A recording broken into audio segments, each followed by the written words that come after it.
We are about to embark upon a series of strange and exciting, dangerous adventures.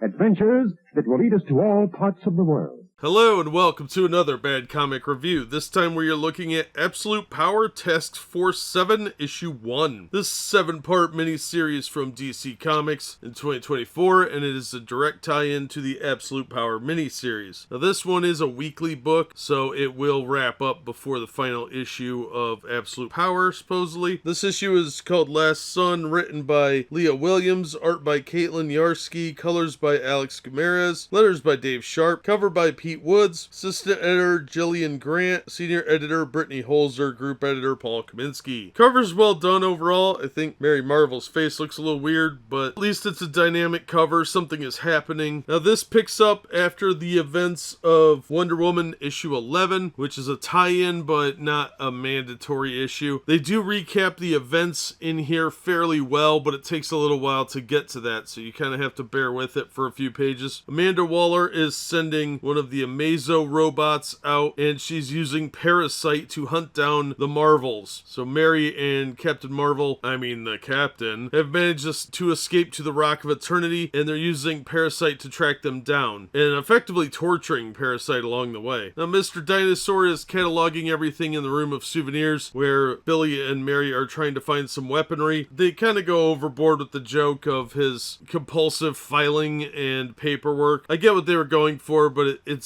getting a little old with that. And that's where they recap what's going on. So their power is mostly drained, so they need magical weapons to compensate, since it's quite possible they won't even be able to transform. So when the Amazo robot shows up and does bad things, they look like they're in some trouble, but Black Adam is there to try and help out. Now this Amazo robot has absorbed power from the Super Family, and it is putting up a heck of a fight against Black Adam. And it's quite possible that something isn't computing with these Amazo robots, because this is acting a little weird. Although the ending is not that good for anyone, and there's a special guest appearance by Steve Trevor, who apparently is getting recruited to work hunting the superheroes down. And there is a grammatical error at the very end where it says next issue is Atlantis' new ruler, and they use apostrophe S, which is grammatically incorrect because it already has an S, so it doesn't need an apostrophe S. It just needs an apostrophe. So good job, editorial. You guys really know what you're doing. But overall, I thought this was a decent issue. It's a good self-contained story. I didn't hate it. Wasn't in love with it, but it wasn't bad. Was it $4 good? I'd say it was $2 good. The art is only okay. The Amazo robot looks really cool, but all the faces of the regular humans have weird expressions and occasionally more manga mouth. It did look a bit cartoony to me, but I didn't hate it. It just wasn't that good. Parasite looked pretty cool, and what happens to that guy, boy, he really gets put through the ringer. But overall, I thought it was a decent issue, and I'd recommend reading it if you can find it for about $2. Otherwise, just wait for the trade paperback. But it is nice to see an actual self-contained issue that doesn't require you to buy all 7 issues. I'm sure it will build on itself story-wise, but you can enjoy this issue on its own as its own story. It's just kind of a depressing story. But that is going to do it for this one. Thank you so much for listening and supporting the channel. If you enjoyed the video, please hit the like button and don't forget to subscribe so you don't miss future reviews. If you'd like to help the channel out in other ways, links are in the description to various support methods. And as always, we hope to see you on the next one.